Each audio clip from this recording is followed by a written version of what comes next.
Call the meeting order at 6:35, and we'll start with the Pledge of Allegiance. I pledge allegiance to the flag of the United States of America and to the republic for which it stands, one nation, under God, indivisible, with liberty and justice for all.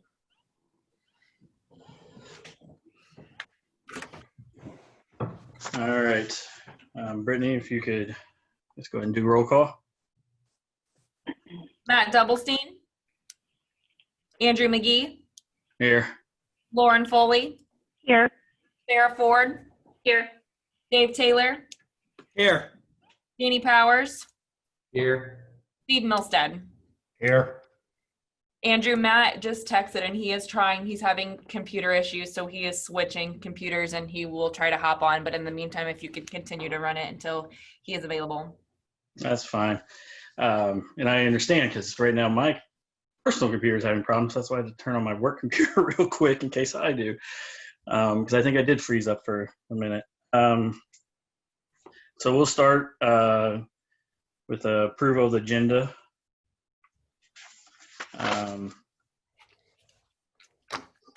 Entertain a motion for approval. I'll entertain a motion to approve the agenda. Second. All right. Do we have to have a roll call for that? Or Matt Doublestein, Andrew McGee, yes, or aye. Aye. Sarah Ford, aye. Dave Taylor, Aye. Danny Powers, Aye. Steve Milstead. Aye. And then has everyone had a chance to look at the meeting minutes from August 10th? That'll be our next item for approval. I'll make a motion to approve the August 10th meeting minutes.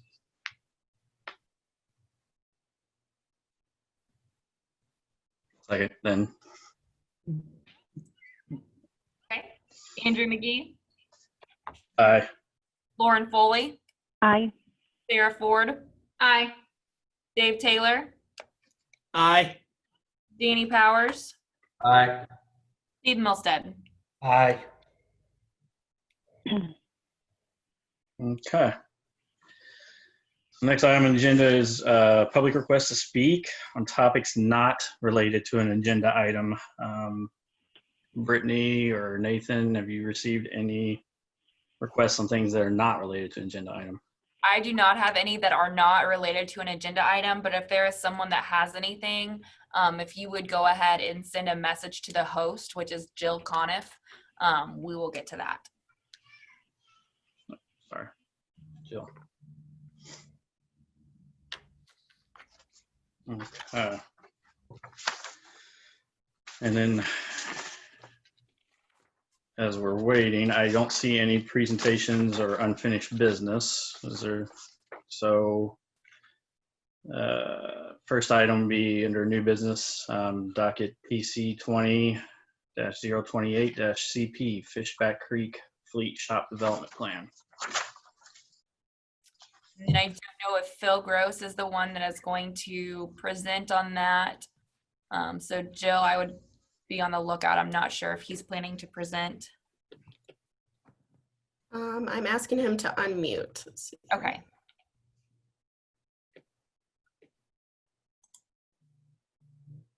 I believe Brad Troggy's on and he'd be doing our presentation.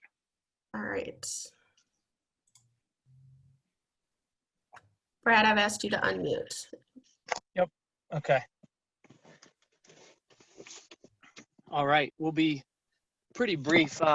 We're here tonight for approval of the waiver for a parking for the fleet shop there. We received concept approval last month. However, per the text, we need a waiver to approve the parking reduction that we are looking for. This potential site is this is the 15,000 square foot fleet shop that sits in the Fishback Creek Business Park, just west of Building 4, which just completed construction and is associated with Building 3 that just got under construction. It's located on the east side of County Road 450, just northeast of the intersection of County Road 450 and the Albert S. White Parkway. So this 15,000 square foot building is a fleet shop for the maintenance of the trucks associated with Building 3. And in that area, there are not a ton of employees in here. They only have 12 employees at the max count. Our plan shows 14, or will end up showing 14 spaces, including one handicap space for use of this. And then the remainder of the parking on site is for trailer parking. Again, I believe that is the main reason we came back here, was to get that waiver approved, because the use does not necessitate the amount of parking that was required by ordinance. Other than that, everything's the same as you saw in the concept plan. We did, as noted during the concept plan approval, shift the building back north and remove the on-site detention. And that has been coordinated with a Boone County surveyor. And I'm happy to answer any other questions or comments you may have since we last talked. Okay. And I believe this is the part for the public request to speak, or staff report. I apologize. I forget which is first. Okay. Staff report.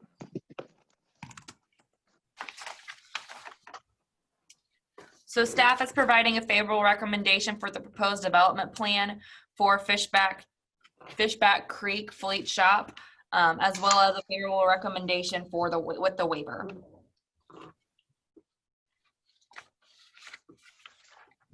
Okay. Now then, are there any public requests to speak for or against this item? I did not have any for this agenda item. Jill, has anyone messaged you requesting to speak for this agenda item? I have one comment. I'm not sure what item it is. Just one moment. He says not this item. So I will get at that in comment writing, but it's not for this item. So no, nothing has been submitted except one comment now saying it's a question, should this be a BZA decision, as a question? No, so this is not. So with plans, they can have a waiver for things like some of the parking. This is not. They're submitting this with their concept development plan. It does not need to go through the BZA.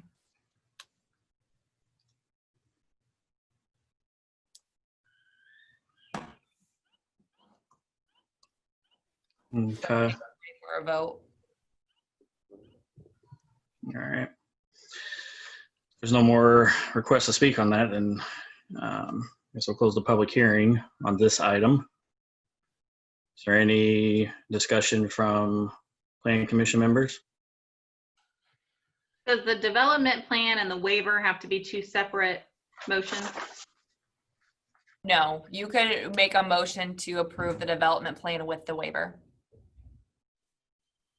Okay, I make a motion to approve development plan with waiver, docket PC 20-08-DP development plan known as Fishback Creek 3 Fleet Shop.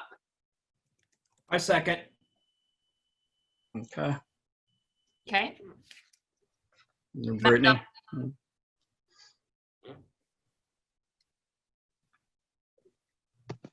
It says Matt's there, but Oh, I'm sorry, I didn't hear my name. Can you hear me? Yes. Aye. Andrew McGee, Thanks for the computer trouble. Aye. Lauren Foley, Aye. Sarah Ford, Aye. Dave Taylor, Aye. Danny Powers, Aye. Steve Milstead. Aye. okay. Motion passes. I think I'll hand it off to you, Matt, since you're here now. Hey, sure. I'm sorry about that, everybody. Different computer today, and it didn't behave for me. All right, then next up is item B, docket PC 20-034ZA 65 Commerce Park East zoning amendment. Is there a presentation on this item? I will be sharing my screen for the presentation. Brian, are you going to be going along with it So we will need to unmute Brian Toohey. All right, Brian, I've asked you to unmute. Thank you. And Brittany, I'll give you sharing capabilities. Okay. Better. All right, you should be able to share, Brittany.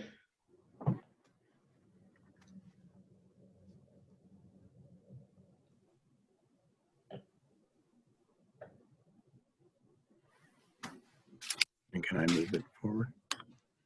Or will she have to move? Looks like she's doing it. Yeah. Yep, Brian, you'll just let me know when you want me to go to the next slide. Thank you, Brittany. Can you hear me okay? Yes. Okay. Good evening, members of the Plan Commission. My name is Brian Toohey. My address is 50 South Meridian, and we represent the petitioner. Here with me is Brian Sheward, who's the engineer on this project from Kimley Horn. Thank you for hearing our case in these extraordinary times, and thank you for Brittany for agreeing to move the slides forward on the PowerPoint. She knew that if I was doing that, there was likely a disaster in the making. So she kindly agreed to move the slides forward. So we appreciate that. Brittany, if you would go to the next slide, that would be appreciated. So members of the Plan Commission, this is a site that is on the north side and the south side of 500 South. It's just west of 575 East. So it's east of 65 and north of town, south of 450 South, and right along 575 East on both the northwest corner and the southwest corner. Next slide, please, Brittany. So the site is about 81 acres, and this Plan Commission might recall, some of the members might recall, that back in 2018, we rezoned the parcel right next door to it to I-1. That was under case number PC 18-016-ZA. And so this case is really just a continuation of that same I-1 zoning that we did back in 2018. And the developer, Strategic Capital, is the developer of this site also. And by the way, I didn't mention this, but on the phone, I believe, listening in is John Cummings, one of the principals in Strategic Capital. So the next slide, please, Brittany. The comprehensive plan shows that this area is to be light industrial or commercial. It's down in, it sort of got, it has two colors on it, that purplish color and the red, sort of burnt red color with the stripes through it. So we're over at the right side of that area, and it shows that area to be both commercial and light industrial proposed uses. And that's what we propose with our I-1 zoning. Next slide, please. Additionally, when you read the text behind your comprehensive plan, it shows that this area is in this midpoint interchange east area.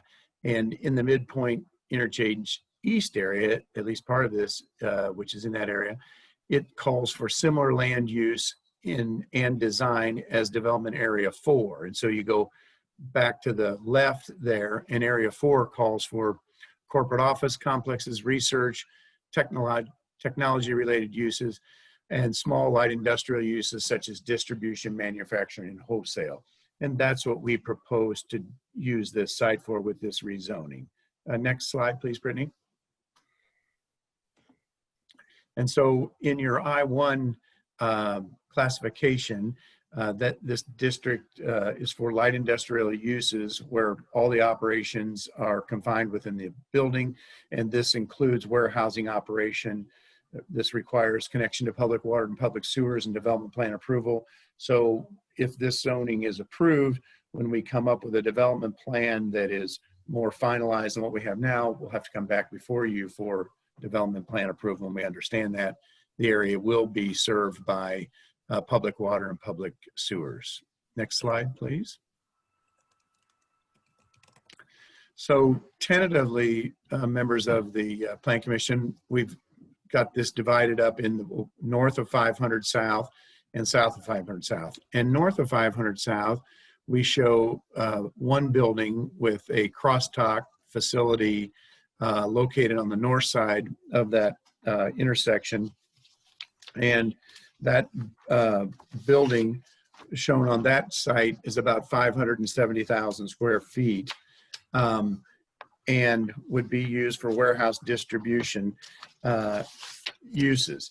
And so that's the building. We propose one building north of County Road 500 South. Our next slide, please, Brittany,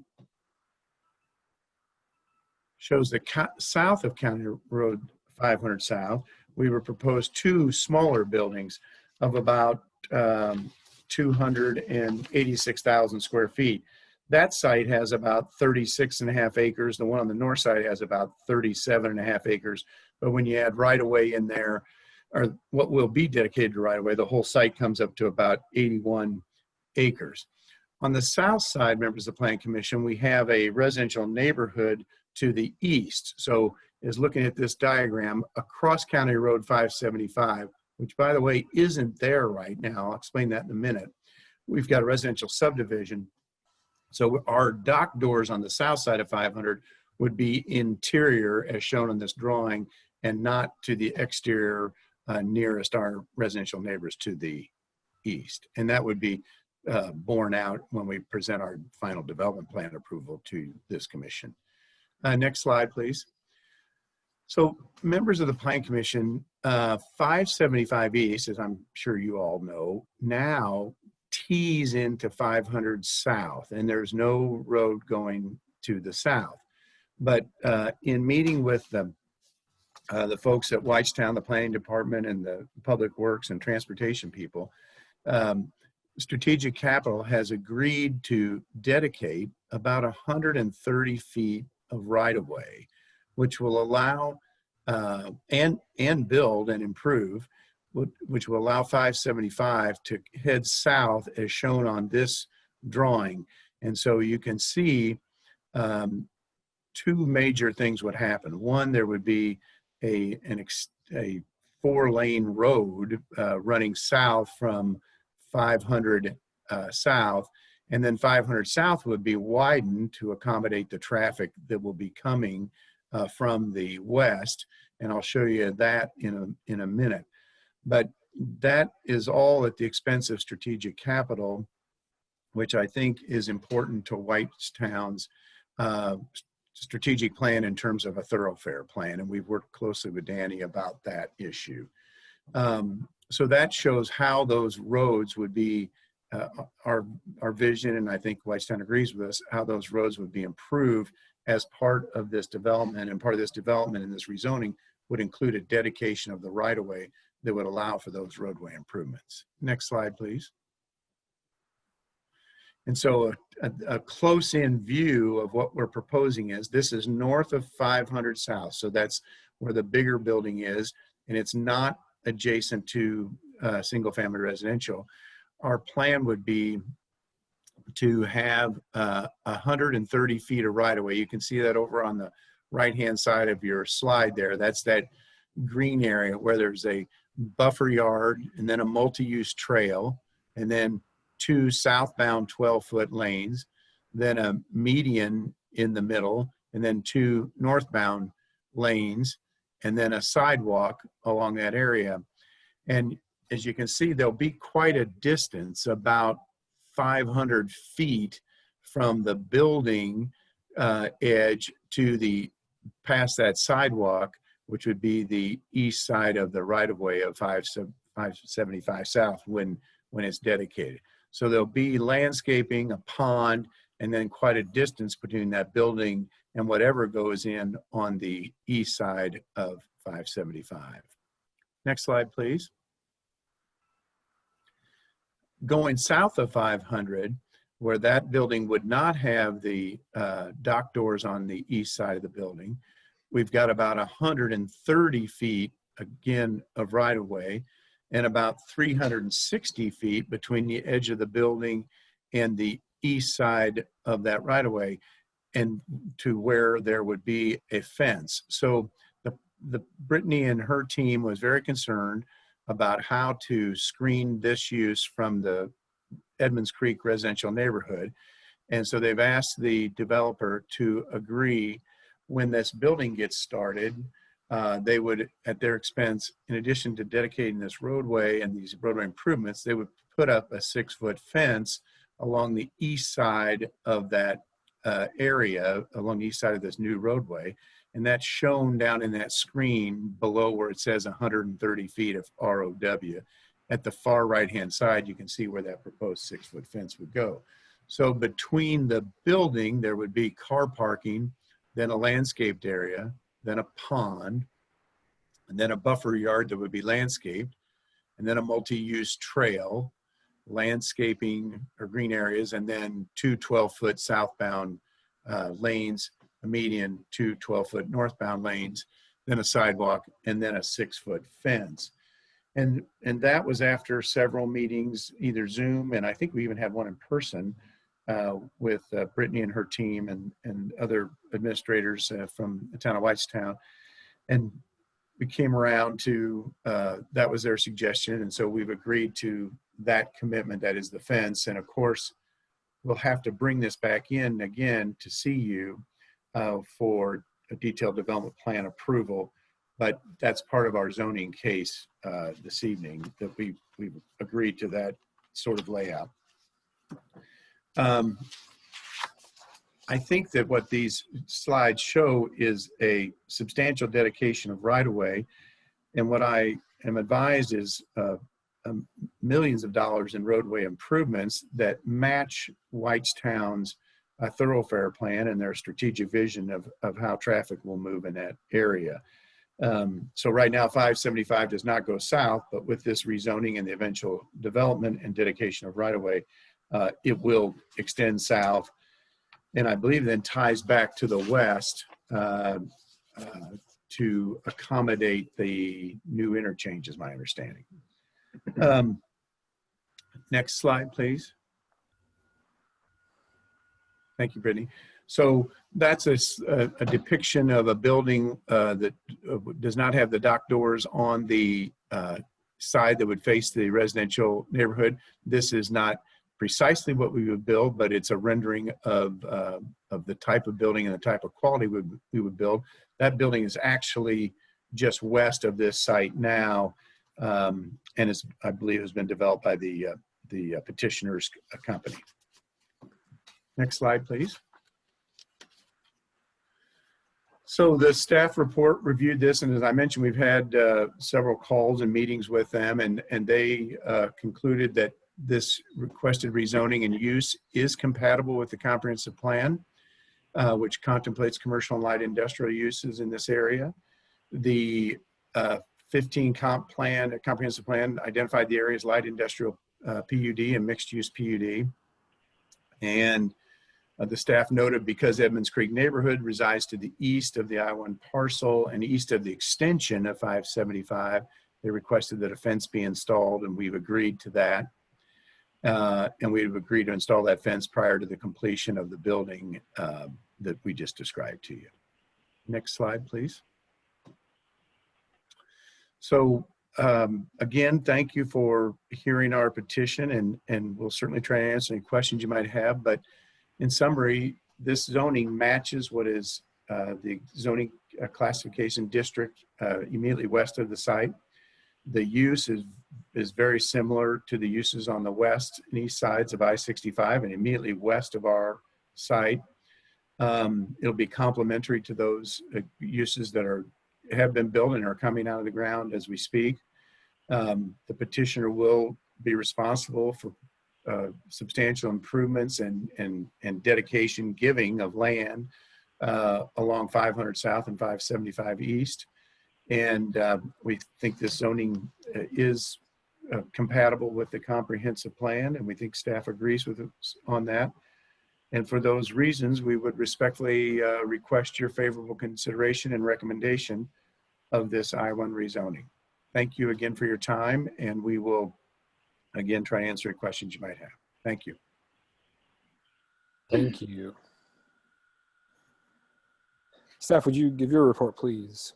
Yes. So the rezoning process is a legislative act. The Plan Commission will make a recommendation to the town council, who then has the final say. Plan Commission members can require certain commitments be made as part of the rezoning, and then they run with the land. Being further developed, the project would require concept plan and development plan approval by the Plan Commission. The Plan Commission should maintain and enforce the Unified Development Ordinance to achieve the goals of the comprehensive plan. This plan proposed matches goes in line with the comprehensive plan as well as the Whitestown Thoroughfare Plan. And Strategic Capital Partners and their land use attorney and civil engineering consultant met in August several times with planning staff to go over landscaping, road dedication, building materials, to make sure that they were consistent with the comprehensive plan and the future goals of Whitestown, as well as doing their best to maintain buffer yards between their new development and the existing residential. Thank you. We did receive some, moving to public discussion, we did receive some questions. It seemed as though there were a couple of questions in the chat as well. So Jill, I don't know if they are on here and messaged you. I have a public request from a Jason. I'm sorry if I mispronounced your name, Jason. Jason Donkersloot. Let me see, one moment. Yes, so I'm gonna ask Jason to unmute.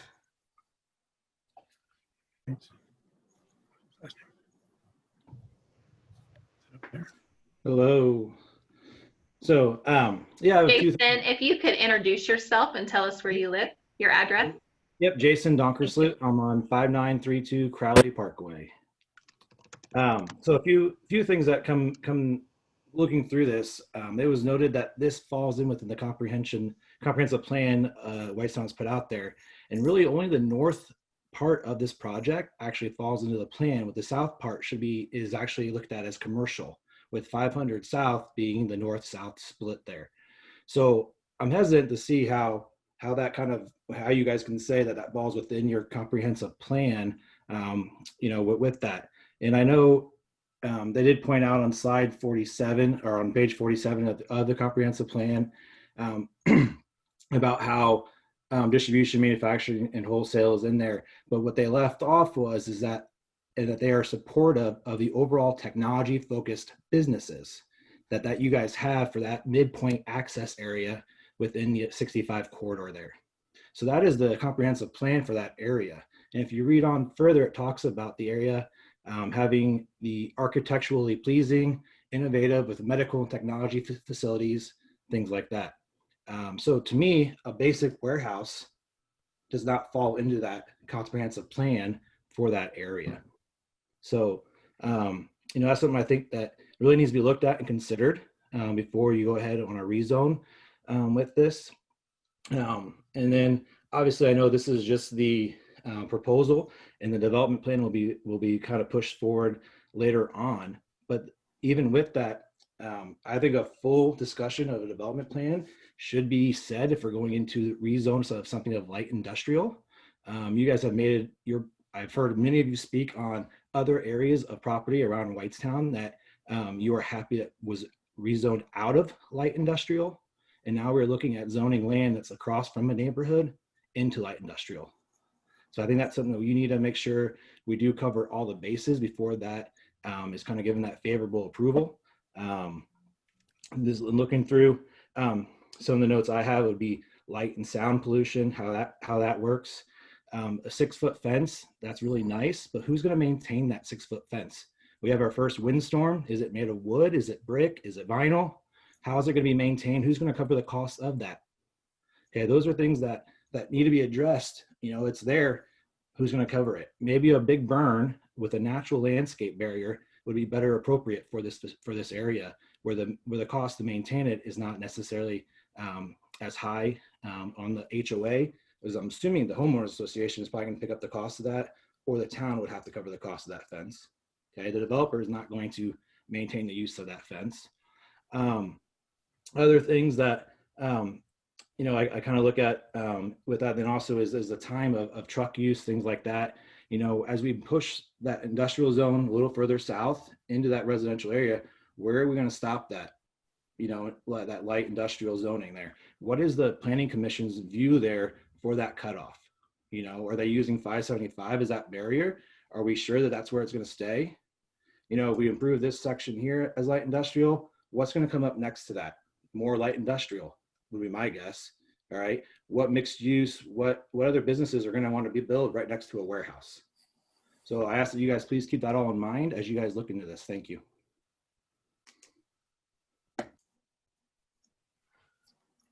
All right, thank you.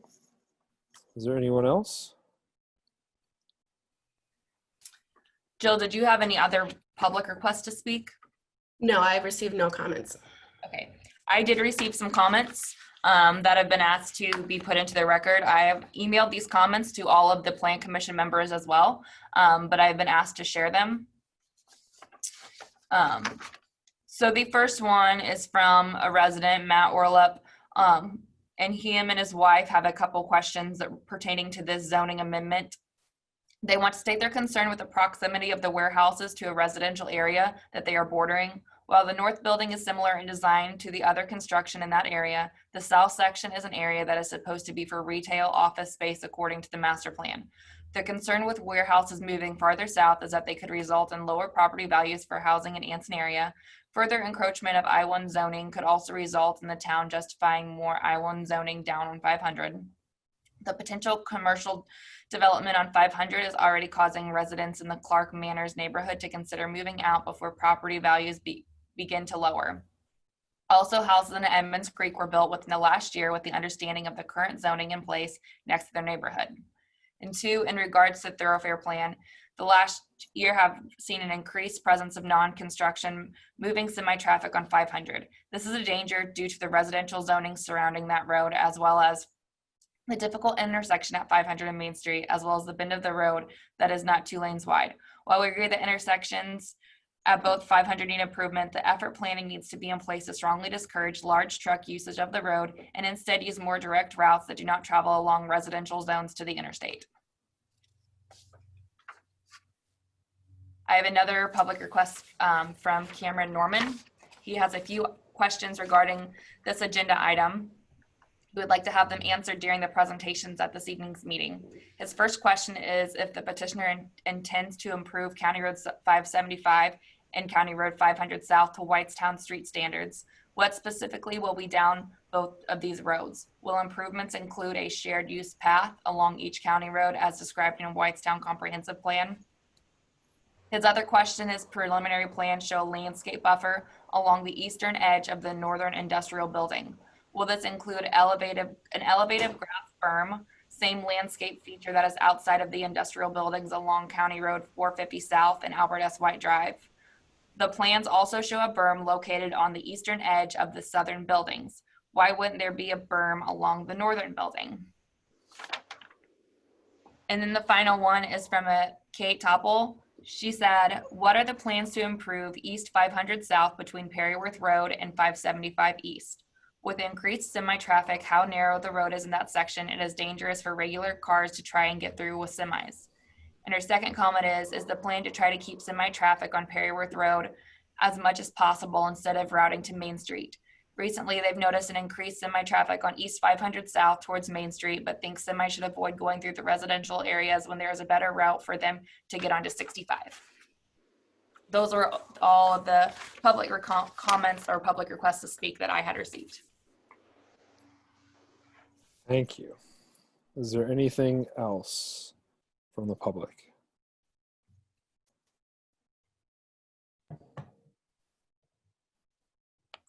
All right, from the petitioner, we've heard quite a few items, and I think I noticed you taking some notes. I wonder if you could address some of those questions.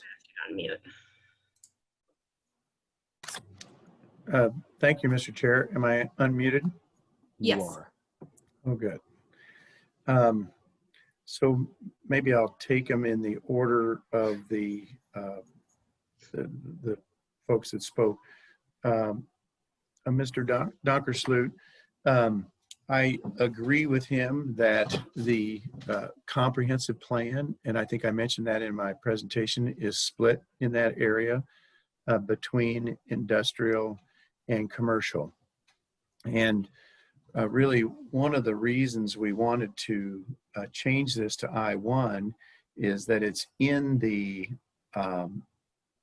existing PUD for that area, and the PUD is a little unclear in what kind of uses would be contemplated in that area. It talks about light industry uses.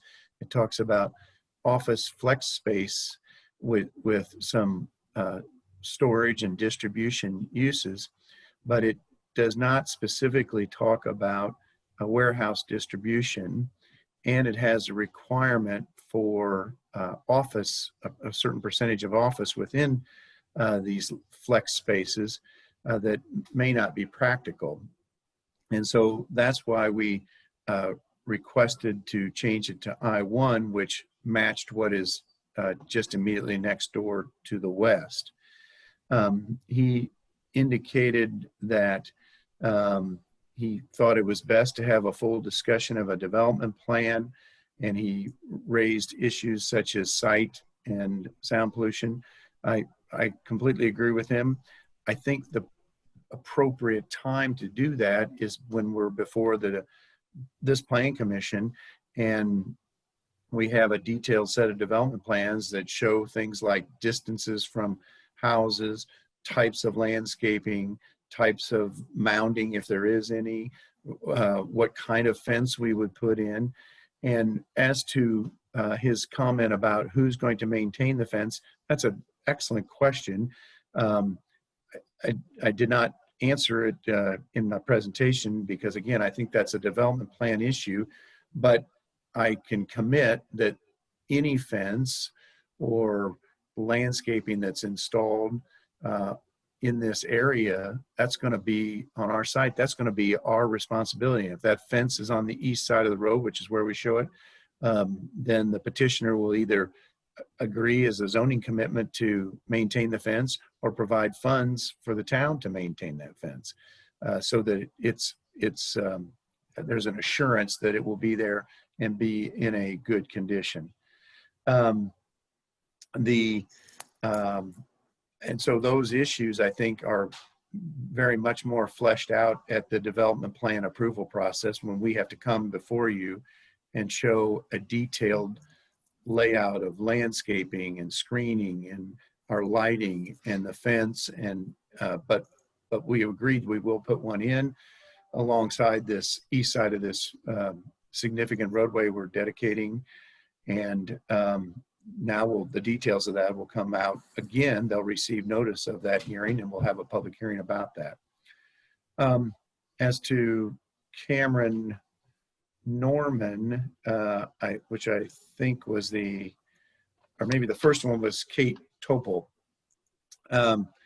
She asked about what were the plans to improve 500 South and 575 East. Well, I've actually got a picture of that. If Brittany could show us, if she could go back to my PowerPoint, please.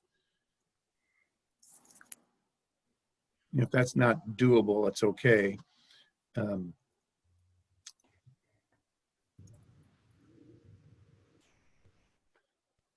Give me 1 minute. Take your time, Brittany.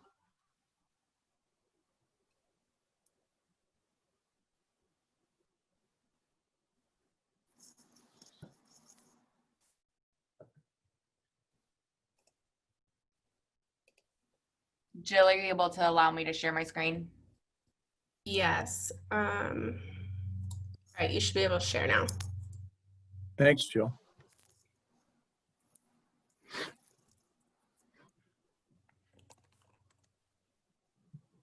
So if you'll go to the next slide, please, Brittany. Are you wanting one of the images? Oh, that one. Is that it, Brian? Yeah, the next one after that. There you go. So members of the Plan Commission, that's a photograph of 575 going north. And so what I was showing you earlier in those drawings is that's going to be expanded considerably with Strategic Capital's dedication, gifting, whatever the right word is, of right-of-way and their improvement of that road. That road will have 2 lanes going north, and to the left in that photograph, a median and another 2 lanes going south. And then the next photograph, please, Brittany. So that shows, now I'm standing on 575 at 500, and I'm looking south. Where there's no road now, 575 will go south there. And again, that will be that 4 lanes with a median. And so Ms. Topol asked about what roadway improvements and how will that handle semi-traffic. We think that these roadway improvements are very significant and in line with what the town's looking for, and will most certainly be able to handle that semi-traffic. In addition, the next photograph, please.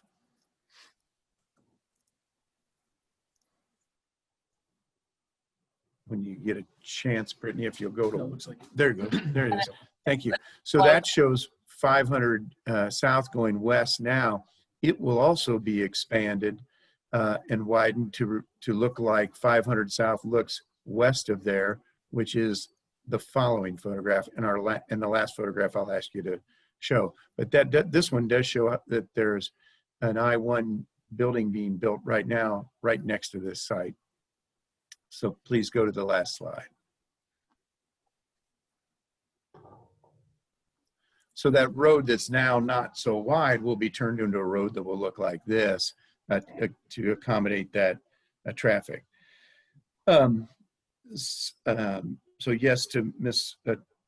Topol's questions, there is going to be substantial roadway improvements to accommodate that traffic. Then Mr. Norman asked whether the petitioner intended to approve 575 and 500 south to Whitestown street standards. I think, and he asked what specifically will be done to both those roads. Those exhibits show what we plan to do on those roads. He asked whether the improvements would include a shared use path, and it will include a shared use path and a sidewalk. And then he asked about landscape buffers, and we'll certainly have to come up with a landscape plan that will be approvable by the Planning Commission. And we've already agreed that there would be a fence on the east side of that road adjacent to the residential neighbors. So I think that we've tried to anticipate, and actually your planning staff did most of that. They tried to anticipate what the concerns would be of folks in this area. And through those meetings that we described, that's where we came up with this roadway plan, came up with the amount of land that we would have to dedicate to the town to accommodate those roadways, and the type of landscaping and standards that we would have to comply with, along with the fencing we've discussed. So we've certainly tried to answer and address those concerns. But I think in all cases like this, it will be in the development plan approval process where we'll have to provide detail to this Planning Commission and obtain their approval for the final development plan. Thank you. Thank you. By my count, we have about 4 minutes left in the public hearing. I did receive another comment in the chat, and I'll read that. Let's see. I don't have the name of who submitted that, Jill. Just says, I would echo earlier comments and state that if changes like these continue, we will be forced to move. My family's lived here for over 10 years, built our forever home in Clark Meadows. These changes are not what was expected when planning our lives. I hope we'll consider how a change like this would impact your lives if your home was located here. Clark Meadows is quite a way away, isn't it? Mm-hmm. Those are the additional comments that I have there. Are there any further public requests to speak or anything else for public discussion?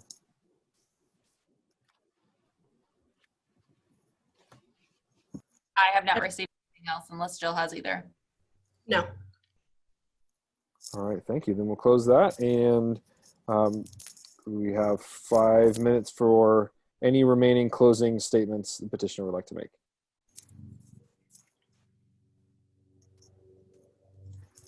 Is there anything else you'd like to share, sir? Oh, Brian was muted again. Yeah. Thank you, Mr. Chair. I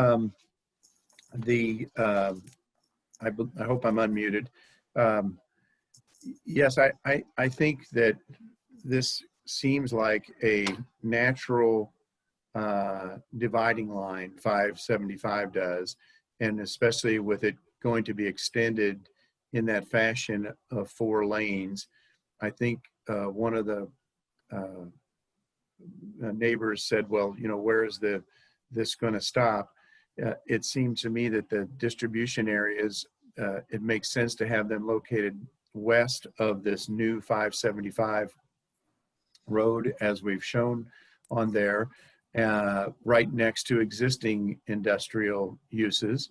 And then with proper design and screening and separation by this rather large roadway, I think this can be compatible uses. And as to the semi-truck traffic, I think it will certainly be foreseeable with the new interchange and this improved roadway system leading that traffic to that new interchange, that when this is fully developed out, it will keep that traffic in large part away from those residential neighborhoods.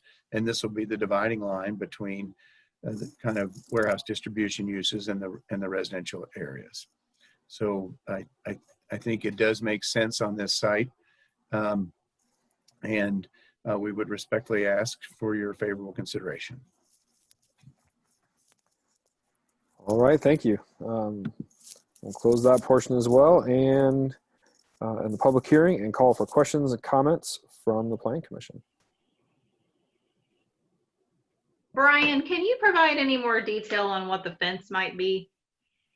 Brian Schuer or Brian too, one of the Brians? Yes.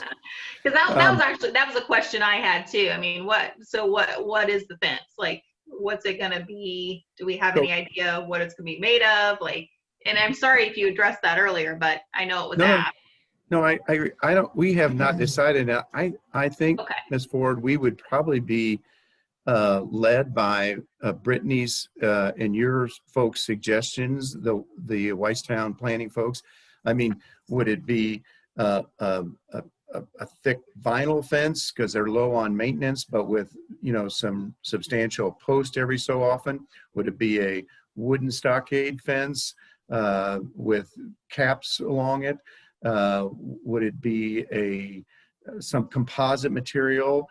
Would it be a wrought iron fence, but that doesn't block sound as well as the other ones I'm describing? So we're amenable to whatever the planning department thinks is best to accomplish that goal.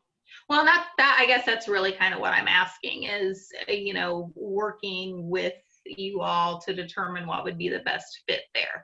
I understand that has to be approved during the development and concept plans, but or the development plan, but just wanted to throw it out there. It sounds like then it's something we can work on to make sure it's just the best fit as far as what's needed there and what you know, what the maintenance is and all of that. We'd be fine on following the planning staff's lead on that. I mean, you know, if it's something we need to talk about, then we'll have to talk about it. But Sure. We were able to work out the right-of-way dedication with them, and I suspect we'll be able to work out the fence issue also. Thank you.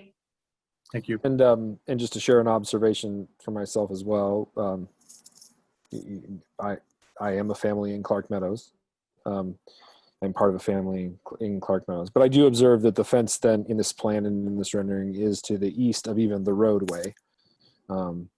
And so that there's in addition to being able to block some amount of whether sound, whether light from the industrial or the light industrial, we're also talking about being a buffer for the road as well. Is that correct? Yes, sir. Yeah. All right. Thank you for that. And I have a question. I apologize. I had technical difficulties at the start of your presentation, Brian. I had to switch computers, so I may have missed some of it. I think I heard some in the comments. Can you refresh me then on this rezone request, on the reason for the rezone request? Because in the staff report, there are things listed as distribution and warehouse already allowed in the PUD. So, yes, a couple of reasons, Mr. McGee.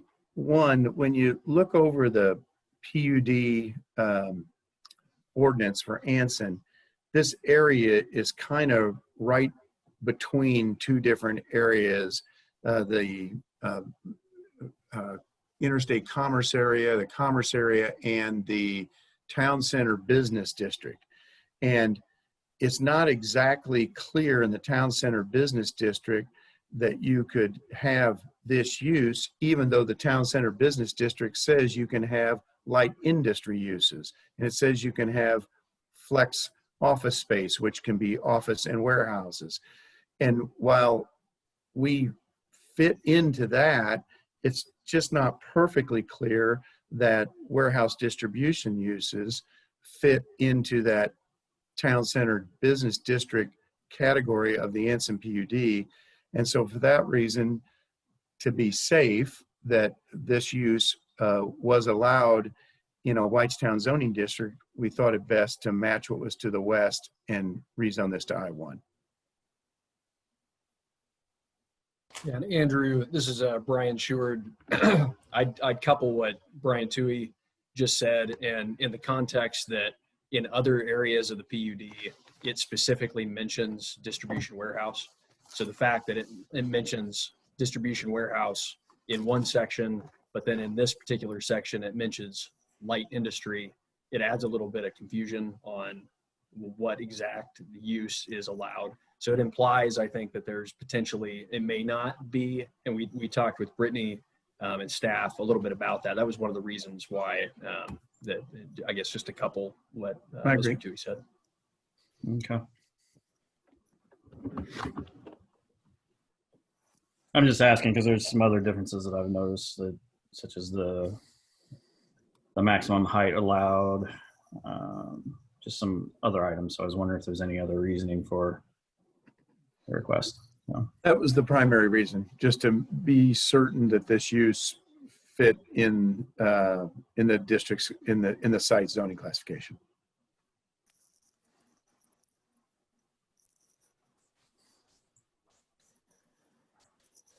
I do realize we are past the public hearing portion of this. We do have another comment that just came through the chat. Is anyone opposed to including that here for our discussion, members? No, I would include it. Okay. So this person's question is, or statement is, the issue is not with noise, traffic overflow down 500 south. Question is, would the city be willing to separate County Road 500 at the intersection so no traffic can come east past 575 east? I guess, we are looking at, we do have an item here on the end of our agenda about transportation.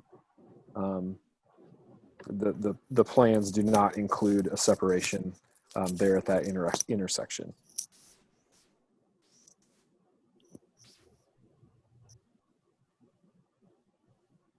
Anything else from the members?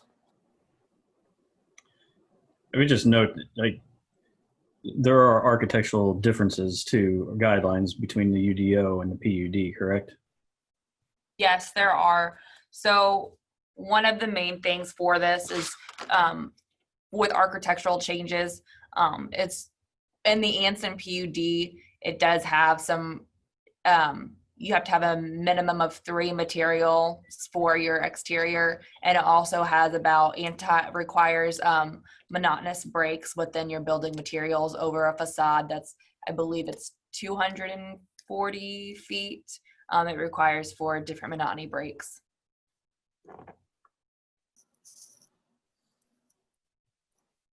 And I will remind the board once again, with this being a rezone, I know I try to state it in every rezone staff report, and I've tried to go over it lots of times. If there is anything that the board wishes to discuss, if there are any commitments or anything you would like to see with a project, it's the rezone stage where it's very detrimental to kind of go forward with that. That is what runs with the land. So if you have anything, now would be the time to bring that up and discuss rather than waiting to concept and development plan. All right, I guess, I don't know if anybody else wants to speak. I'll go ahead and speak first then. I guess I would feel only comfortable giving this a favorable recommendation if the only reason is to clear up the confusion on whether or not a warehouse is allowed or not. I think we would need the commitments that I feel strongly about the Anson PUD, that those standards would be held. The building height, I guess if that a commitment that we can have the developer make. Are you asking just for the building height, or what standards for the, because one of the things that we worked out in meeting before, their landscaping is actually something that is exceeds what it is in the PUD. So, I mean, that's just one of the things where that really differs. But I mean, if it's a building height, is that what you're just talking about when you say standards in the PUD? And No, it's both. I mean, that's what I'm looking for, is it's still those commitments. If the only concern is to clear up whether warehouses are genuinely allowed or not, but we can have either at or exceeding the Anson PUD guidelines. I guess that would be the commitment I would myself personally would be looking for. Well, we'd have to be specific as to what guidelines. I mean, because that could be for, landscaping, Right. No, lighting, signage. So that's why, I mean, with commitments, we just have to try to be as specific as possible. Because if we just do a blanket of guidelines, I mean, that would pretty much be everything in the PUD. It could affect parking, lighting, things like that. So if there are things you wanted to include, such as, building heights or anything with materials, that sort of thing, I think that is, you need to have a set building height. We need to have a little bit more language or that we can hold for a commitment as far as those things. And then we would make that recommendation with those commitments, and then council looks at those as well. All right. Not sure I'm prepared to list them specifically at the moment, but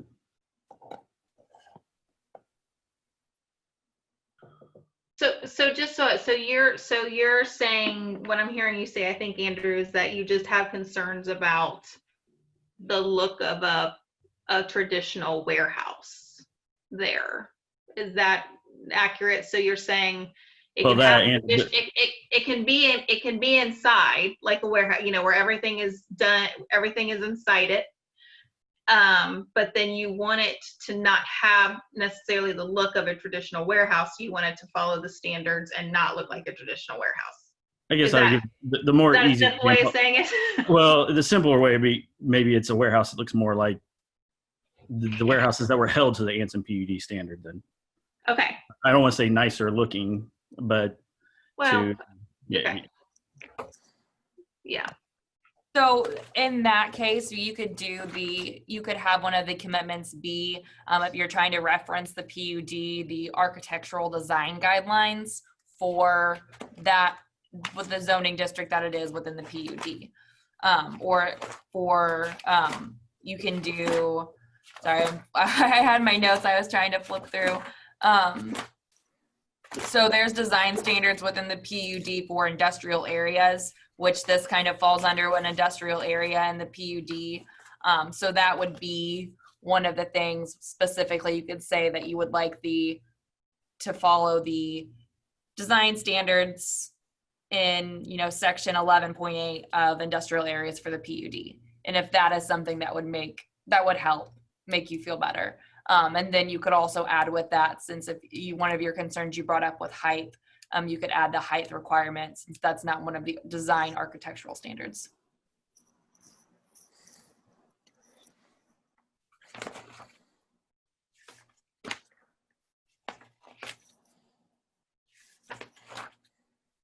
And then at that point, the builder has to decide if they want to spend the money to do that or not.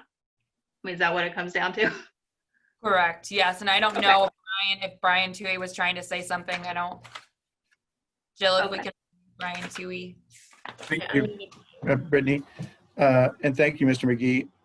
I think we could, if this assists you, the Planning Commission, we could agree to that our buildings would be built and designed with the same design standards that industrial buildings within the Anson PUD have been held to. So whatever the height restriction is for industrial buildings in the Anson PUD, and whatever the building materials are required for industrial buildings in the Anson PUD in terms of different materials and different offsets, we'd be fine with those, with this rezoning being conditioned upon our complying with those.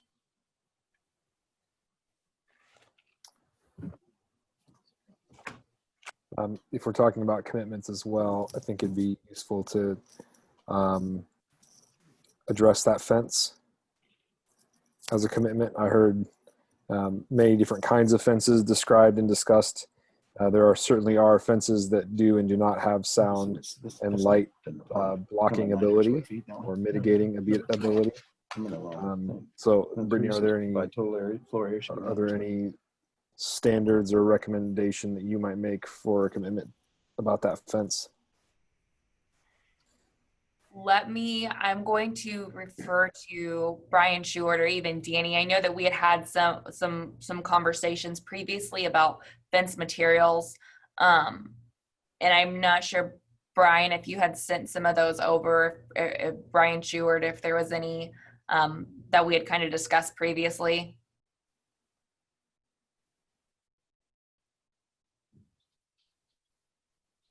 I think he's having issues with this audio.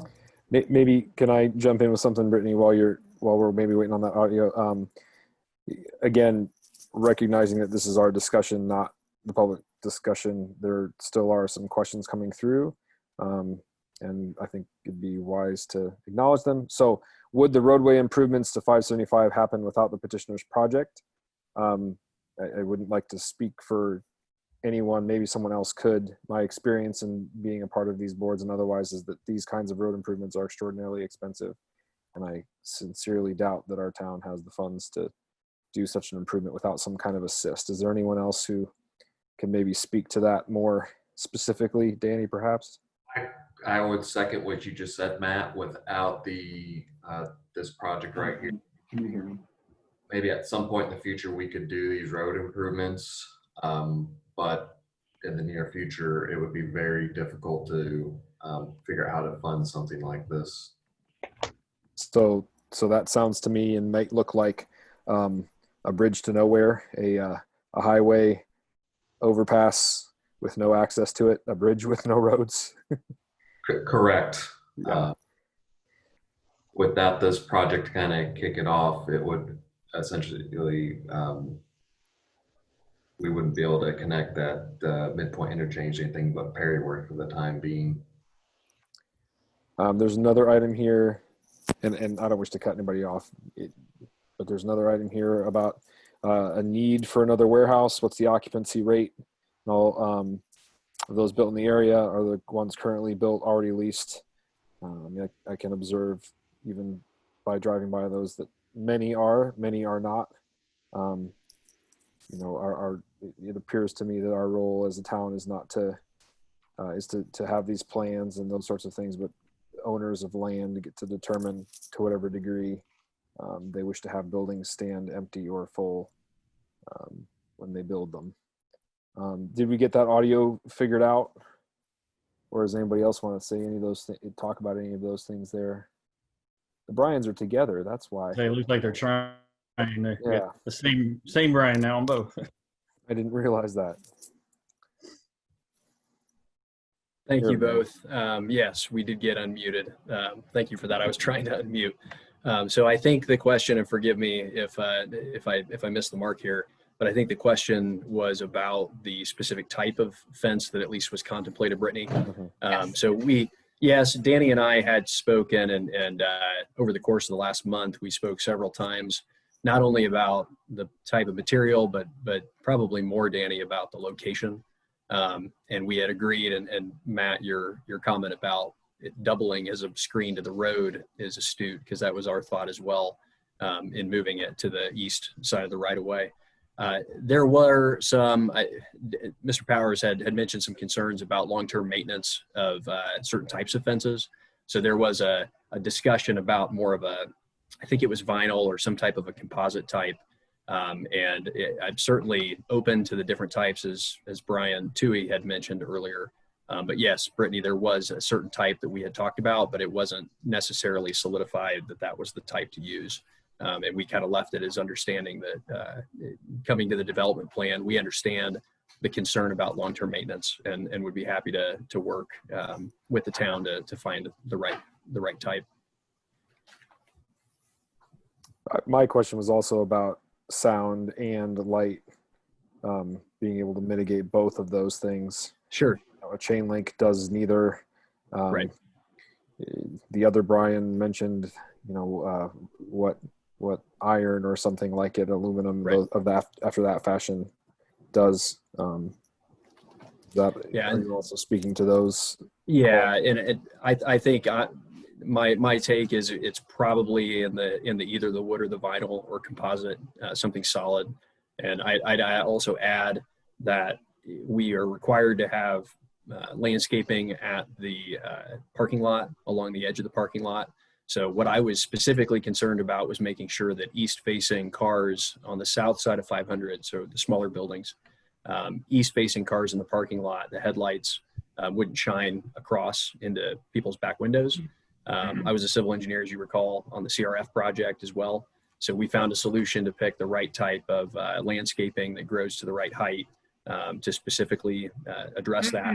So I think there's two things. I think there's specifics on the type of landscaping that's used along the parking strip, as well as the fence in tandem, and reminding again that the docks, which tend to be, I will say probably the largest noise generators, are faced interior, so away from the residential on the south. So those were our, I guess, intentional measures to try to work to find the best solution. And I'd also add that over several meetings, Mr. Powers and I had worked as the thoroughfare plan was being finalized, I'll say, and what's going to be presented tonight. We had worked on the exact width of that right of way and had landed at that 130 feet and found a way to still make that work with both utilities and landscaping, and the drainage ponds that are shown on the plan are also accommodating the road runoff as well. So there's a lot of different things work in tandem to make that work. Right. So I think in the discussion about commitments, I think I hear, tell me if I'm wrong, I think I hear some language about, and Brittany, I wonder if you might be able to help us capture language here or not. So I have written down with the commitments that the petitioner will follow the industrial architectural guidelines and building height requirements of the Anson PUD.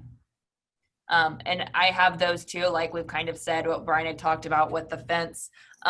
We had talked about the vinyl or wooden material or composite of some sort.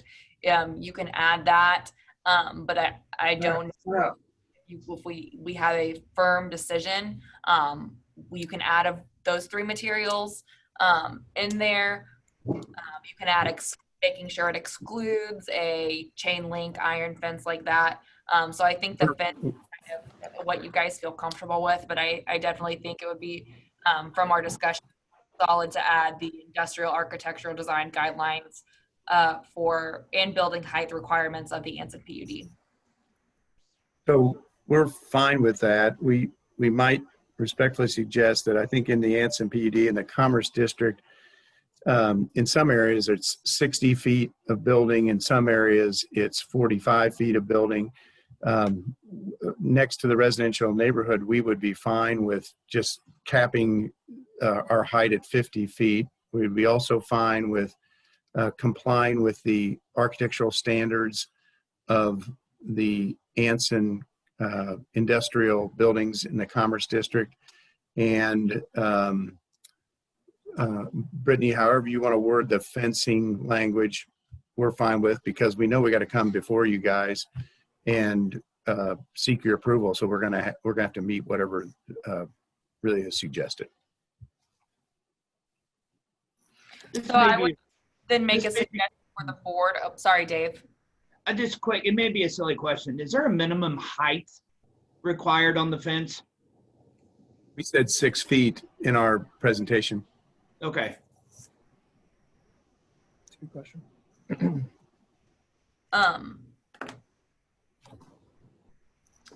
So I guess after hearing what Brian said, I would ask how the board, how they feel about having in there as far as the height, having it not to exceed 50 feet. So I will leave that to the board discussion if you want to make that more specifically the commitment. I'm myself, I would say 50. That's better than what was, as he says, in different areas. It says 60 feet. So Okay. myself And then personally. as far as the fence, so I would suggest that for this, you make your motion, and then with the commitments that building design follows the industrial architectural design standards of the Anson PUD. The building is not to exceed 50 foot in height, and the fence is required to be made of material of either vinyl, wood, or composite. Does that sound like it sums up everything for the members? John? In my opinion, these commitments should all be reduced to writing, and I would suggest that the developer submit that to me and you for our review before that it's certified on to the town council. And the commitments, because they're significant here, ought to address the what exactly is entailed with the right-of-way improvements and dedications, and not be left to chance. You know, the presentation was thorough, but I'm not sure that we have all that down in writing, and we need to have that recorded with the county recorder. So it seems as though there might be a lot here to commit to writing. Would that be appropriate for the petitioner to get with staff again to review and revise and bring before us next month? Well, if the commission is clear on what they want to request in terms of commitments, I think the developer can draft those and then submit them to Brittany and me for our review, and make sure that they're acceptable before they're sent on to the town council. But I mean, if you don't want to vote on it tonight, that's okay too. That's up to you as members of the commission. So what would happen previously when we have commitments like this, or if there's a couple commitments, we would make the motion to approve or deny with the commitments and say what they are. Then after tonight, the petitioner would draft me a letter confirming that they are agreeing to make these commitments per plan commission. When I would give my certificate of recommendation to the town council, I would include that list of commitments that the petitioner has agreed upon, and that that plan commission has agreed upon, and that then got sent over to town council.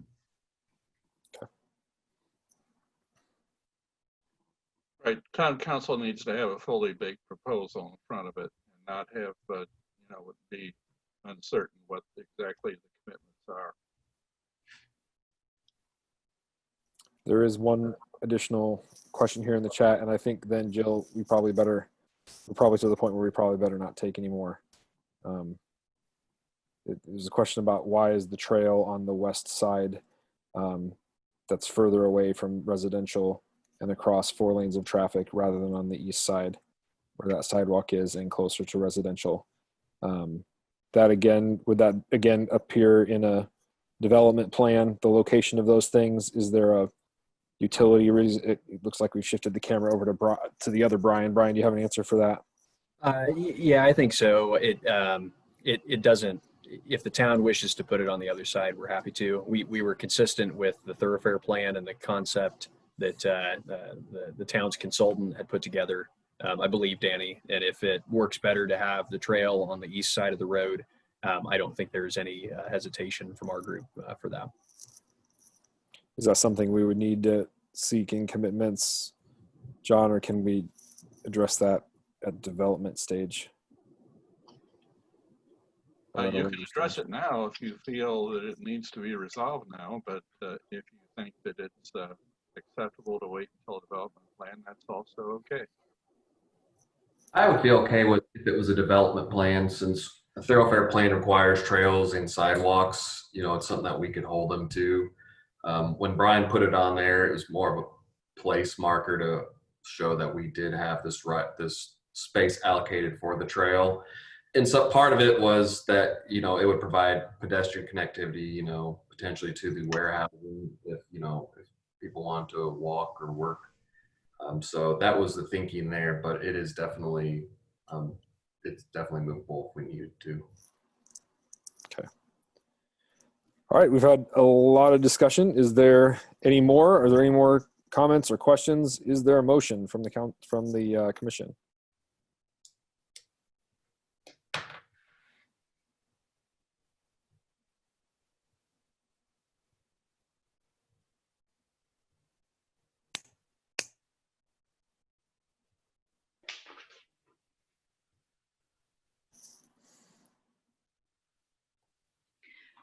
Okay, I'm gonna try to make a motion. I wrote it all down. Let me know what I miss. I make a motion to send a favorable recommendation to the town council for docket PC 20-034-ZA zoning amendment, 65 Commerce Park East Side, with the understanding that the buildings will be within the standards of industrial buildings within the Anson PUD, that it will be no taller than 50, they will be no taller than 50 feet, and that the 6-foot fence surrounding will be of either vinyl, wood, or composite. And you want to address the infrastructure improvements as well? The infrastructure improvements that they are working with the town. And Danny, I guess you could probably do a little bit of wording better than I can on that one. I would say that the improvement that County Road 500 East and County Road 575 will be improved. And that County Road 500 East and 575 will be improved. All right, it's a lengthy motion. Everybody got it? We've had a motion. Is there a second? I'll second. I'll second. And Brittany, I feel like you can pick who that is. Any further discussion?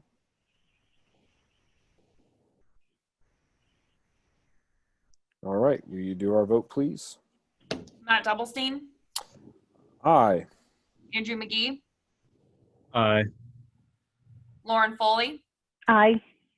Sarah Ford, Dave Taylor, Aye. Katie Powers, Aye. Steve Milstead. Aye. All right, passes. Thank you, and thank you all for the lengthy and detailed discussion. Thank you very much. Thank you for your time. All right, so we're on to item C, a thoroughfare plan update. So I hope you all can kind of bear with me trying to give the presentation for this. So the thoroughfare plan update has been sent to all of the members, as well as has been uploaded online. I do have a pre-recorded presentation that HWC so kindly put together for us. So I am going to share my screen and turn my volume up and go ahead and give that recorded presentation. If there are any issues or you guys are not able to hear it, please let me know.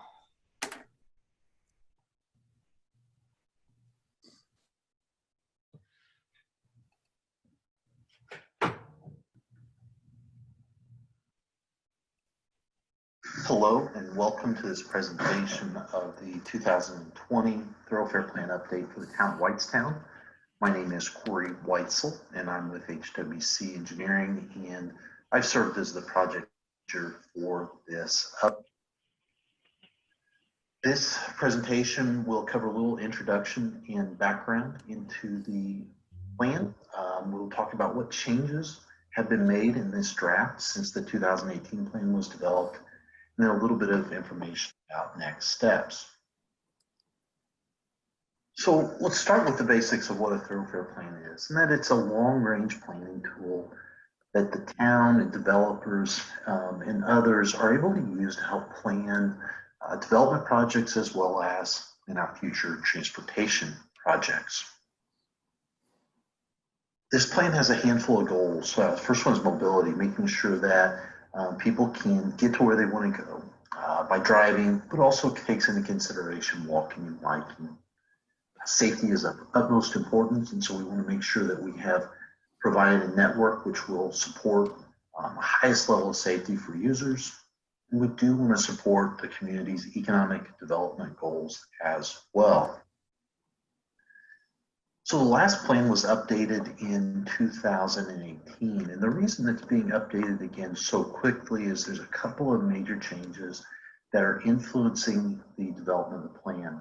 The biggest of which is the new midpoint interchange, and that is having a ripple effect through the transportation network. And so this plan needs to update that information. It was envisioned in 2018, but the final plan had not been identified. So this takes it a step further and lets those changes to the midpoint interchange impact the rest of the plan.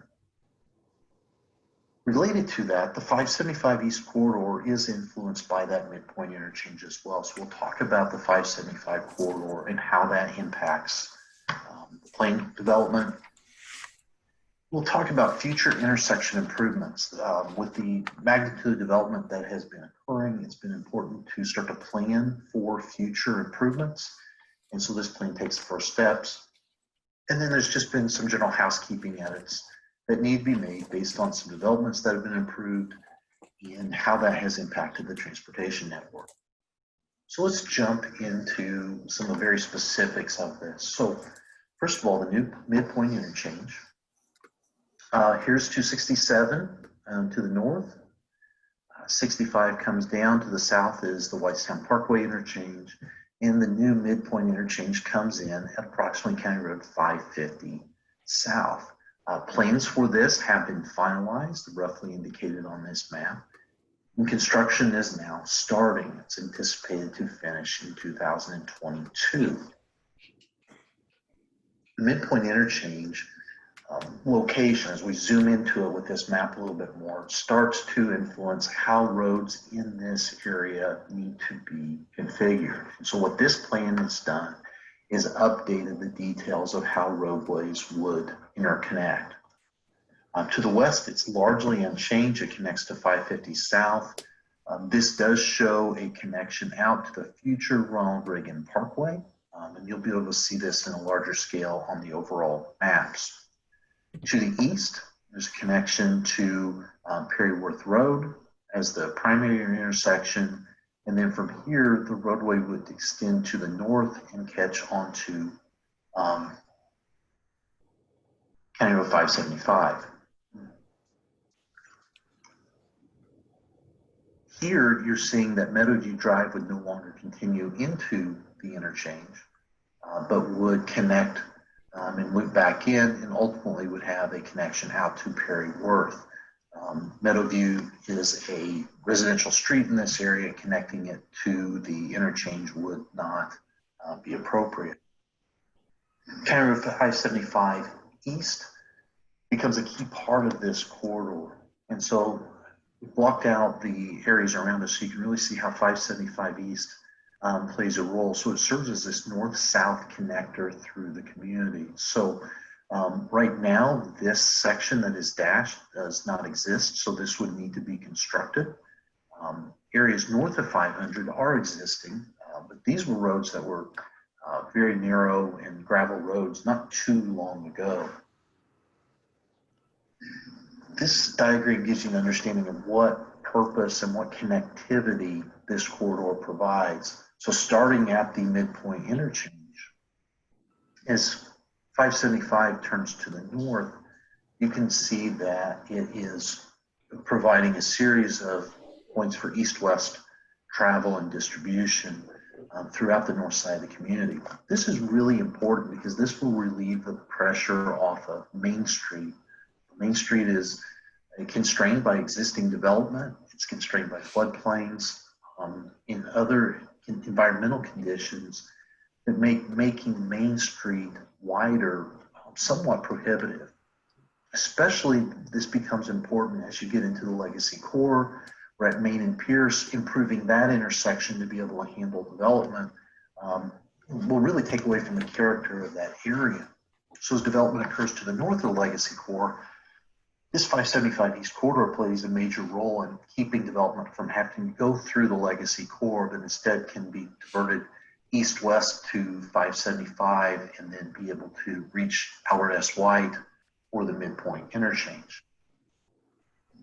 We envision the 575 corridor to be a 4-lane boulevard. We anticipate there would ultimately be roundabouts at the key intersections. Now, the plan that we have worked on does include some more engineering detail, as you can see in the map here, that looks at what the right-of-way dedication requirements would need to be for the corridor, what the preliminary alignment might be. And this allows this land to be dedicated for future roads as development is occurring in the area. Intersection improvements are another key part of the updated plan. So along the plan, and even in the last 2018 version, there was a series of key corridors that were identified. This included Anson Boulevard, Indianapolis Road, Whitestown Parkway, 750 South, Main Street, and even 700 East. These main roads are now including 575.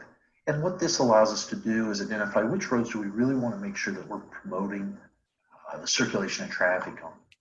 And so protecting the number of access drives along these corridors is important, but also protecting the intersection so that we can make future intersection improvements is going to be necessary. So using those key corridors as a basis, we're able to identify locations where future intersection improvements are needed. Now, what intersection improvements might become is going to take future study based on the conditions at the time. Improvements could include roundabouts, could include signals, or other mechanisms. What we have included in the plan is right-of-way dedication requirements, which will require a developer to leave space at these intersections that will not be developed so that the roadway could be improved at a future time to incorporate up to the size of a larger roundabout designed for an urban or rural section, which the difference between those is really just the size. In addition to these main improvements to the plan does go through a series of modest updates. Let's cover those really quick. One of the biggest things is understanding how much development has occurred since the 2018 plan was updated. As you can look at this map, you can see these areas in tan, and these are developments that have been approved since then. And as those have occurred, it has influenced the traffic network around it and has led to an updated plan map to be created. That updated plan map is shown here. This is really the ultimate representation of the plan, is identifying the future network for all what we call classified roads, which means roads that serve a function other than just a neighborhood, street, or local road. There are different classifications based on what type of traffic needs to be accommodated. For example, the red roads represent arterial streets, which need to accommodate the most traffic. And then you get down to collectors that are in a brown color, that are something between those, something not as significant as a arterial, but it is also needs to accommodate more traffic than just a local street. This creates the hierarchy, but also creates the location of existing roads, which are solid, and dashed roads, which are representing the future conditions. One of the other changes that was made in this plan was revisiting the right-of-way standards for some of the roadways that would be planned in the future. In the 2018 plan, the future right-of-ways for major arterials, your most significant streets, was envisioned as 100 feet in width. The goal was to try to minimize the amount of footprint that needs to be dedicated for roadway improvements. Over the time since that plan was developed, and a couple of major arterials have been evaluated in more detail, what the town's found is it's hard to accommodate 2 lanes of traffic in each direction, a boulevard section, pedestrian accommodation, all within a 100-foot right-of-way without increasing the cost of that development more significantly. Drainage infrastructure all has to be buried in this section, and just fitting it in becomes a challenge. So the recommendation of this plan is to widen that typical section to 120 feet, and that will give additional space that finds a balance between how much right-of-way is dedicated, but also trying to keep it cost-effective for the town to develop and maintain these roads, and to accommodate all users in this system, including both vehicles and pedestrians and cyclists. If you have questions on this plan, you can reach out to Danny Powers at the town of Whitestown. His email address is provided on here. Information about the plan is available on the website, including a full draft of the document. To provide input and to get any questions answered in person, there will be a Plan Commission meeting on Monday, September 7th at 6:30. Town Council meeting would be on Wednesday, October 14th at 7 p.m. Both of these dates are preliminary as of the time of this was recorded, and so that is subject to change. But there's where you can provide input. We really appreciate your time today, and if you have questions, please reach out, and we'd be happy to help you with those questions. Thank you.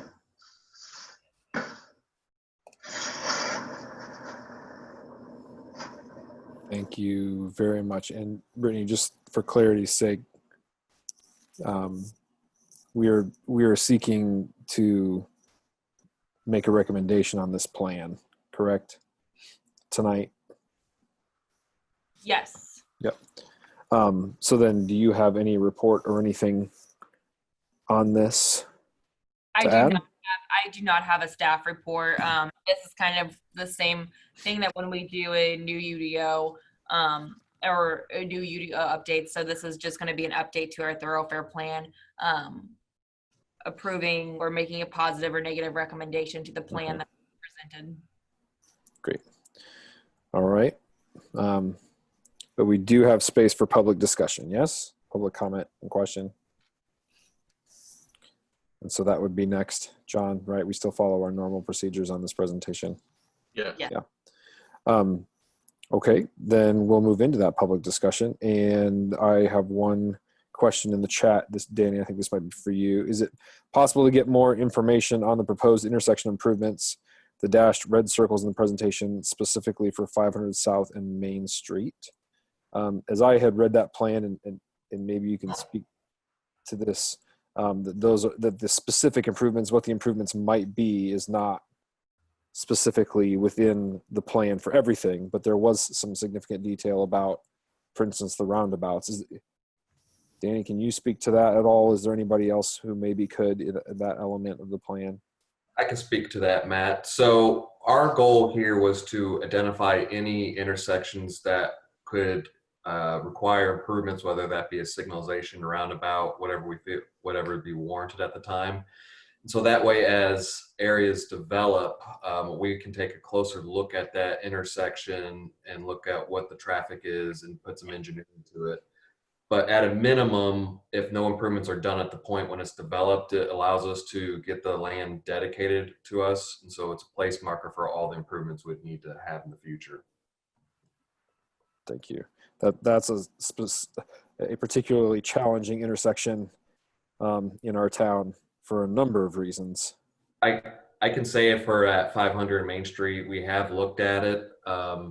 We have came up with the two different scenarios, whether that be a signal or a roundabout, because it is a very concerning intersection just with the increased traffic on Main Street, the graveyards, line of sight. So we are looking at that, and we have done some high-level engineering on what improvements could be done there with the area that's available. Thank you. But just for clarification, can I ask a question on tag along that the circles are just in the thoroughfare plan are just to allow for a footprint the size of a large roundabout if needed. Doesn't necessarily mean it would be a roundabout. It could be, like you said, traffic signalization instead. Correct. It's just allowing us to look at there and use our template roundabout scenario. If we thought there could be one there, we could have that land dedicated. Whether it turned into a roundabout or a signal would still be up to us, but at least gives us the placeholder for it, because otherwise it's very expensive to go back and relocate utilities and other infrastructure in order to put these road improvements in. Okay. Thank you. Hope that's helpful to the commenter, the person who had the question. Have any of the timeline priorities been updated in this plan since the 2018 document? I don't recall seeing, I don't believe there were updates to that. Brittany, do you see? I don't think there were updates to the timeline, to the priorities, were there? Don't believe. We also have Corey Weitzel from HWC who spearheaded this. He is also on here too. Oh, is he on there? Okay. Hello, everybody. Hey, Corey, I'm sorry. There, now I see you. Okay. Well, it's kind of odd to have the presentation that we ran through. Somebody else got to talk instead of me again, it sounds like almost, but it was me. Priorities really didn't change significantly as part of this plan. Most of it was very similar and ultimately what you're trying to do. The difference really came down to these handful of things that we had brought up of trying to address future planning for the intersections, trying to reserve space so that you don't have to retrofit something in later. It came down to accommodating the midpoint interchange. It came down to accommodating this 575 corridor. Those were the main things. That really didn't change your priorities in the plan as much as this has went in and started to update these very key and very specific issues that you've been dealing with, and to make sure this plan was a little bit further. It doesn't change the plan as much as it just extends its reach a little bit more to cover some key issues that you are facing.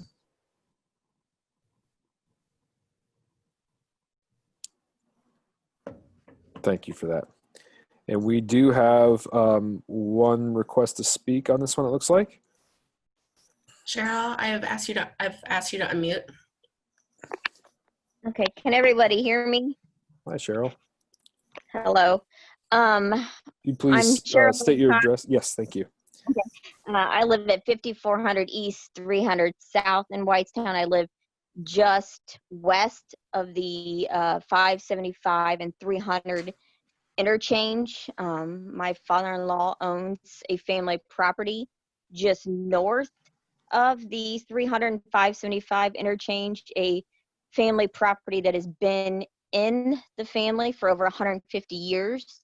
The plan as far as it going north of Albert S. White on 575, changing it into a 4-lane is horrible.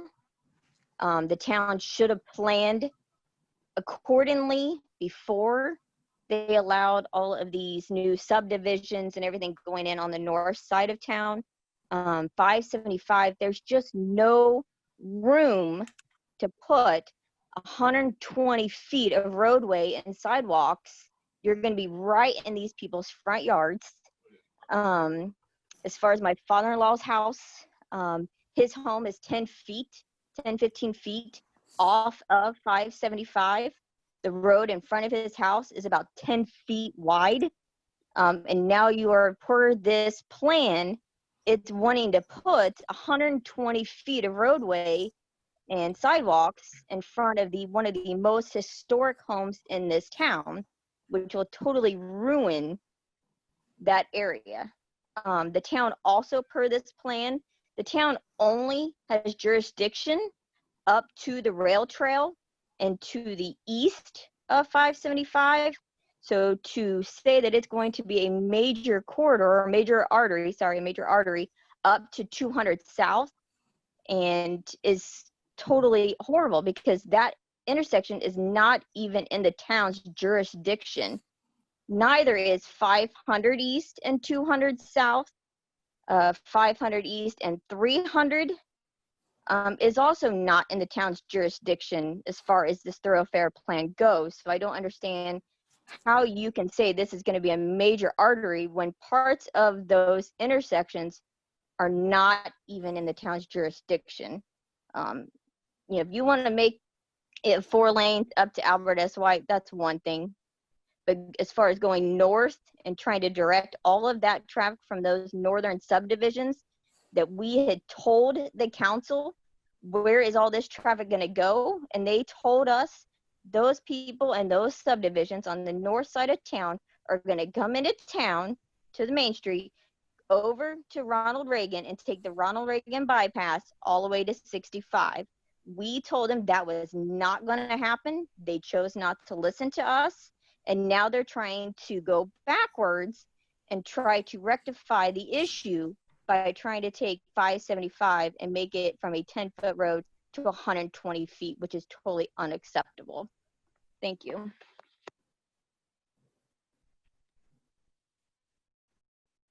All right, thank you. Another comment or question: how does the 4-lane road affect residential landowners on 575? I think that's a similar thing here.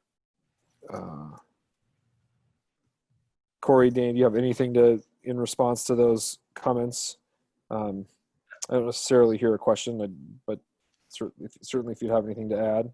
As far as 575 south of Albert S. White, the way that this has been laid out does not require any land from the homeowners on the east side of 575 up to Albert S. White.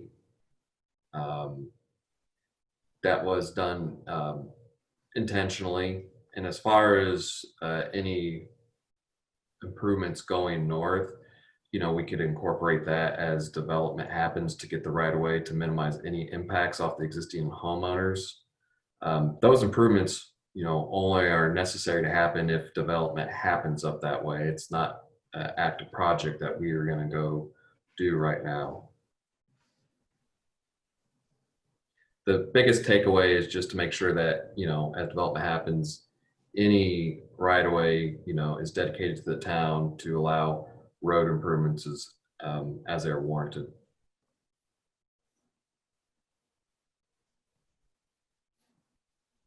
Thank you, sir. I don't see any additional comments in the chat.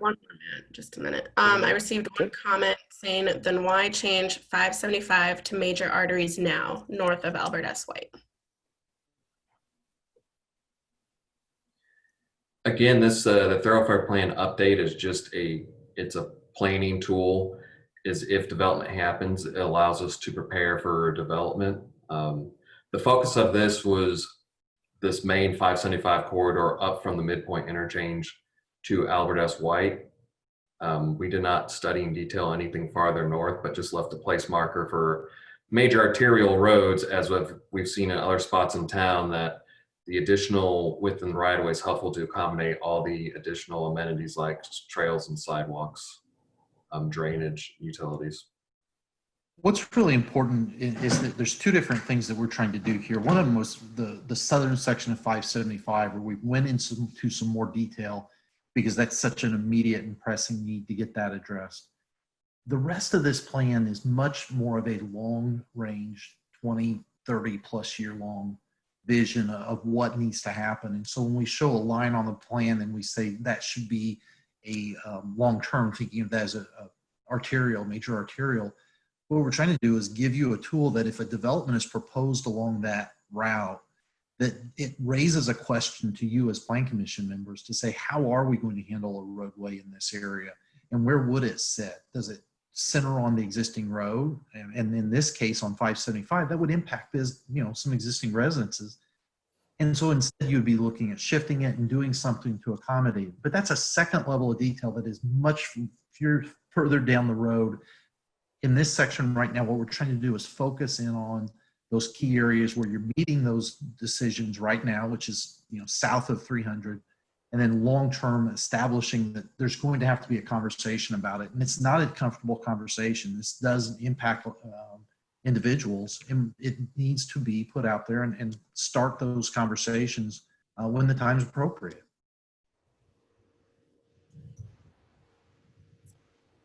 Okay, thank you very much. Jill, anything else? Just general comments saying then change it later if and when that time comes. We should look at it later when a development does come. It would impact every resident on 575E north of Albert S. White.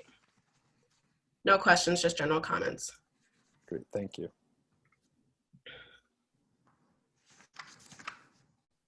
I just received a question. Oh, sorry, still public. Go ahead. All right. Just one question was received. Is all of this 575 corridor plan going to be paid for by warehouse developers? Right now, we don't have funding for this whole corridor. As was presented earlier tonight, the rezone would incorporate these changes and they would be responsible for doing those improvements. As far as the other sections, we would have to wait till either we identify funding or if development comes along and they would do the improvements.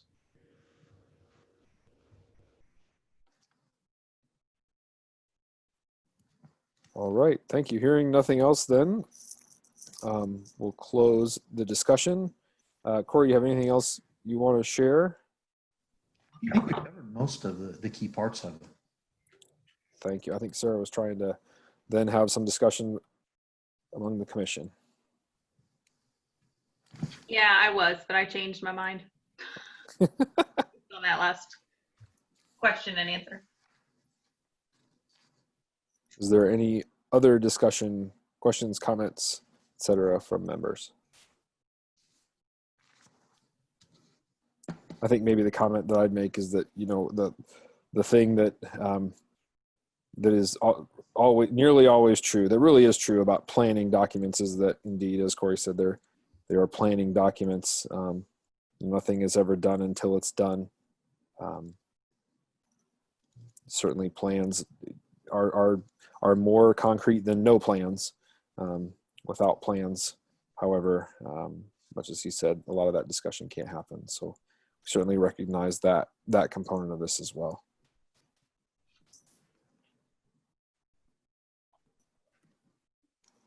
Anyone else?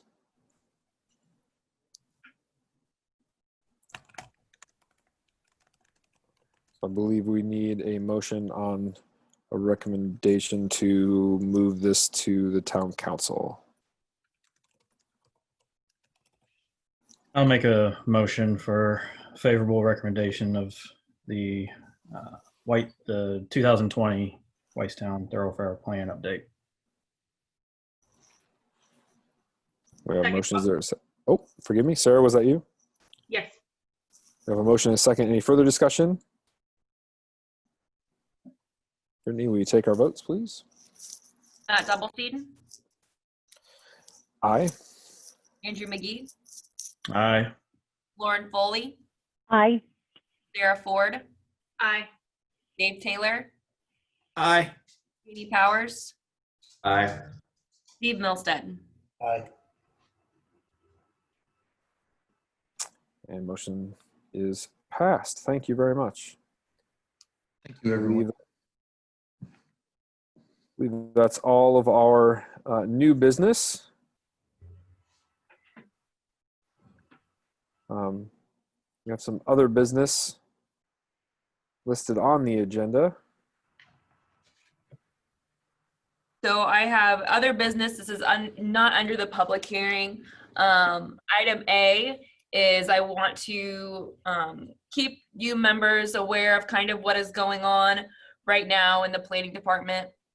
I know I'm trying to go back to what month it was. I know at the beginning of COVID, it was one of our first meetings that we had virtually like this, but we had a rezone petition for PC 20. It was in May. Thank you, Sarah. Yeah, I pulled it up.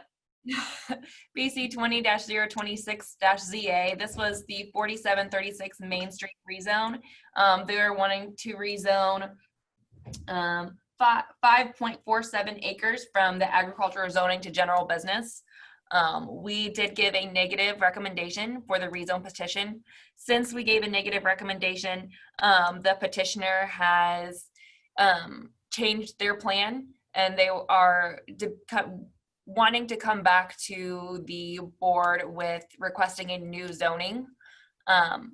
Our rules and procedures require that a petition has to wait 1 year before coming back to the board.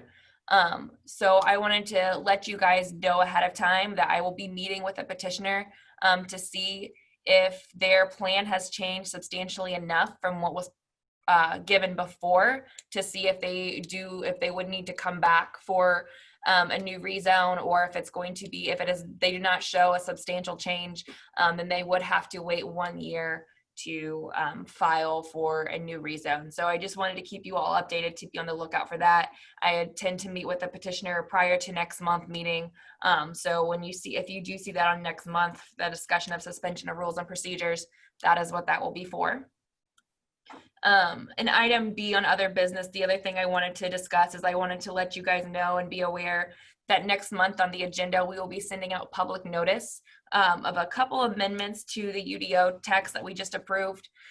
The only thing for this is we are just going to, there were some definitions we wanted to clarify.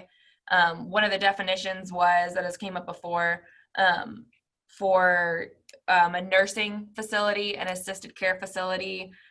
We were going to update the, Jill, you might have to, what was the other text amendment we had? Yeah, one was for liquor stores. We're going to add that to the use table to reflect what currently is existing, as well as adding definitions for major and minor automobile repair. Yes. So just taking a look at some of the things, specific definitions that we had in the past UDO, and then wanted to make sure going forward we are as clear as possible with definitions in the new one.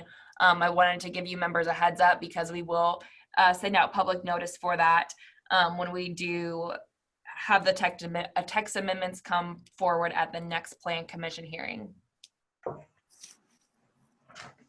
So nothing to vote on, just giving you guys kind of other business update on what to kind of expect from us next month. John, you had your, yeah. Yes, I wanted to mention, Brittany, that there would be notice published in both of the local papers about those text amendments, so that everyone in the town is aware that those are in the process.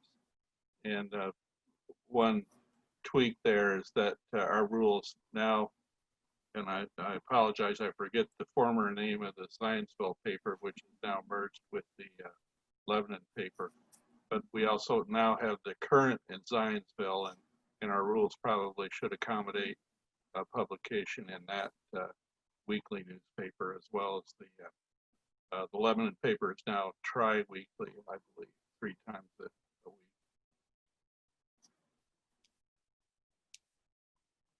So that's just for your information, so that you'll know that that's why those notices are being published, so that everyone in the town is aware that these amendments are being proposed.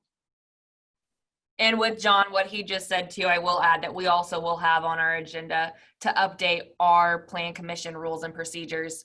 And that will include that update. So we are including, since the Lebanon Reporter and we no longer have the Zionsville Times Sentinel, we will have to update our rules and procedures to reflect that they can send it in the Lebanon Reporter or the Zionsville Current.